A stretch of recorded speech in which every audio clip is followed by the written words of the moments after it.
Welcome to the deepest and darkest parts of my dungeon, the dungeon of Dungeon Master Doom! Here I hold many ancient and valuable books. Books that would be impossible for thieves to steal from my dungeon. Yes, thieves always ransacking my dungeons. You know who you are. Well, down here, the traps are so lethal, you'll never get your hands on these books.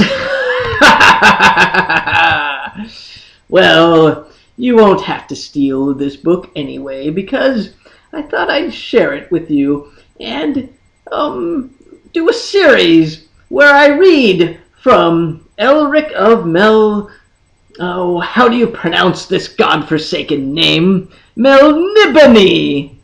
Elric of Melnibone. Now, Elric of Melnibone is one of the books from Appendix N. Appendix N lists all of the books that form up the mythos of Dungeons and Dragons.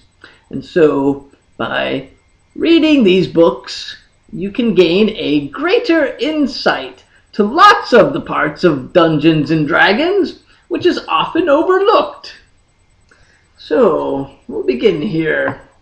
Let me turn on my orb so I can see better. There. Book 1.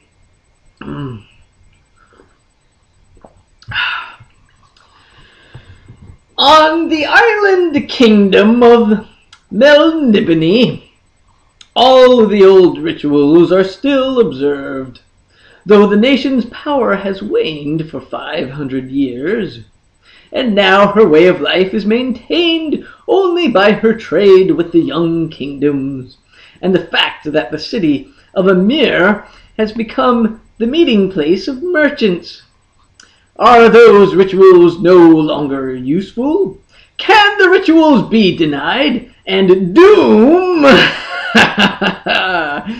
avoided? One who would rule in Emperor Elric's stead prefers to think not. He says that Elric will bring destruction to Melnibone by the refusal to honor all the rituals. Elric honors many. And now opens the tragedy, which will close many years from now and precipitate the destruction of this world. Chapter 1.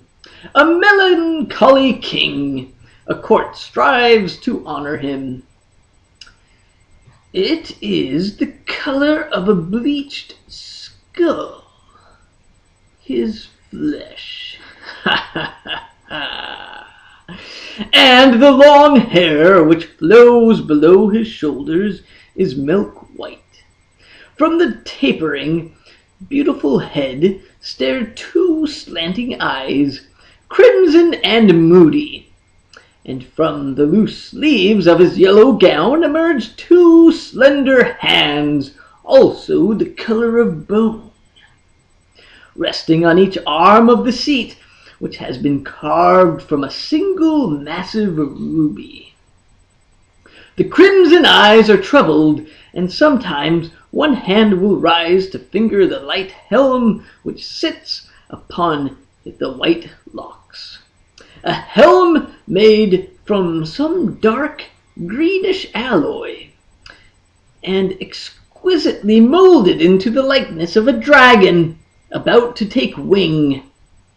And on the hand which absently caresses the crown, there is a ring in which is set a single rare Arcturus stone, whose core sometimes shifts sluggishly and reshapes itself as if it were a sentient smoke, and is restless in its jeweled prison as the young albino on his ruby throne.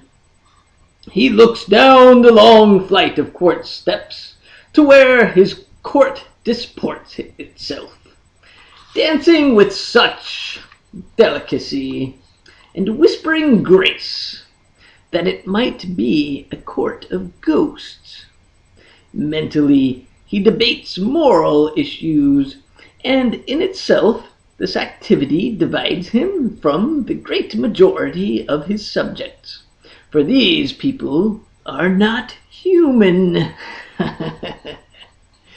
These are the people of Melnibone, the Dragon Isle, which ruled the world for 10,000 years, and has ceased to rule it for less than 500 years. And they are cruel and clever, and to them morality means little more than a proper respect for the traditions of 100 centuries. To the young man, 428th in a direct line of descent from the first sorcerer emperor of Melnibone, their assumptions seem not only arrogant, but foolish. It is plain that the Dragon Isle has lost most of her power and will soon be threatened, in another century or two, by a direct conflict with the emerging human nations whom they call, somewhat patronizingly, the Young Kingdoms. Already, pirate fleets have made unsuccessful attacks on Amir, the beautiful, the dreaming city, capital of the Dragon Isle of Melnibone.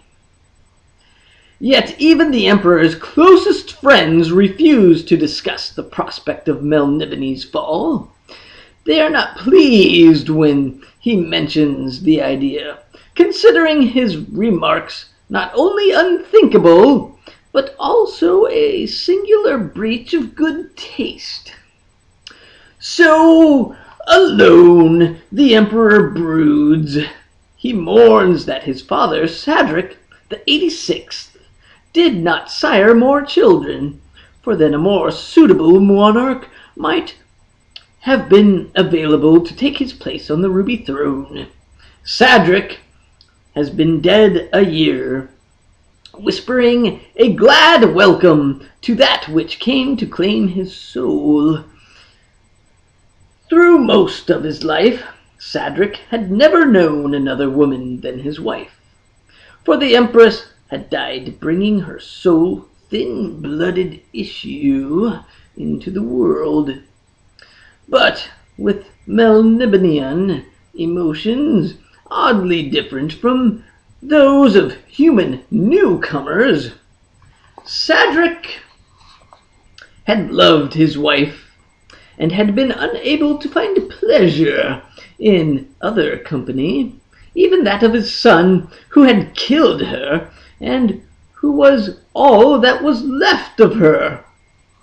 By magic potions and the chanting of runes, by rare herbs, had her son been nurtured, his strength sustained artificially, by every art known to the sorcerer kings of Melnibone.